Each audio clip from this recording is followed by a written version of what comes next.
अस्सलाम वालेकुम दोस्तों, कैसे हैं आप सब।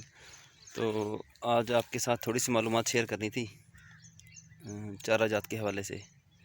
मैंने कोई नया चारा एक काश्त किया था जो कि काफ़ी फ़ायदेमंद साबित हुआ है मेरे लिए, तो आपको भी दिखाता हूँ मैं।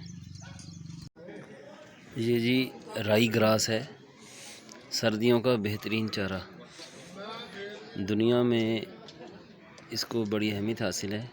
इसमें प्रोटीन भी काफ़ी ज़्यादा मकदार में पाई जाती है, तकरीबन 16 से 20%। और ये जानवरों को हज़म भी ठीक होता है। और इसकी ये तीसरी कटाई है इसकी, ये आप देख सकते हैं। ये 3 दिन में हमने काटा है पीछे से। तो इसकी जो हाइट है वो भी तकरीबन 3 फुट तक है। हालांकि ज़मीन जो है नीचे वो भी इतनी अच्छी नहीं है, फिर भी काफ़ी अच्छी पैदावार दी है इसने। नरम पत्ता है इसका, जेई की शक्ल का होता है ये।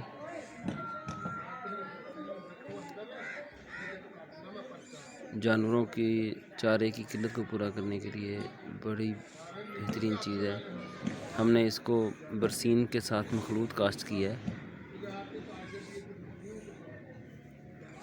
इसके अंदर जई भी डाली थी मैंने, मुझे खदशा था कहीं ये अच्छी पैदावार न दे, तो इसलिए, लेकिन इसने बड़ी अच्छी पैदावार दी है।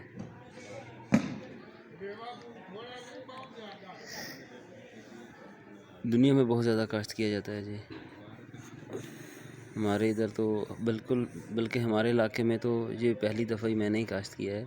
लोग इधर आते हैं मेरे पास पूछने के लिए कि ये चमकीला चमकीला से इसका पता है कि ये क्या चीज़ है और ये कहाँ से लिया है तुमने बीज। ये हमने इधर खुश्क करने के लिए डाला हुआ है इसको। जब ये खुश्क हो जाएगा तो इसको इकट्ठा करके रख लेंगे, स्टोर कर लेंगे इसको। छत के ऊपर भी हमने इसी तरह डाला हुआ है। अच्छा, इस पर सर्दियों में कोहरे का असर भी बहुत कम होता है, बिल्कुल ना होने के बराबर। ये इसकी बढ़ोतरी जारी रहती है। अगर आपको इसके बारे में कोई और मालूमात चाहिए हो तो आप मुझसे कमेंट्स में भी रब्ता कर सकते हैं, और डिस्क्रिप्शन में मेरा नंबर है, आप वहाँ पर भी मुझसे रब्ता कर सकते हैं। ये इसके बारे में कुछ और मालूमात है, ये भी आपकी नज़र है। और मेरे चैनल को ज़रूर सब्सक्राइब करें और वीडियो को लाइक और कमेंट्स करें। शुक्रिया।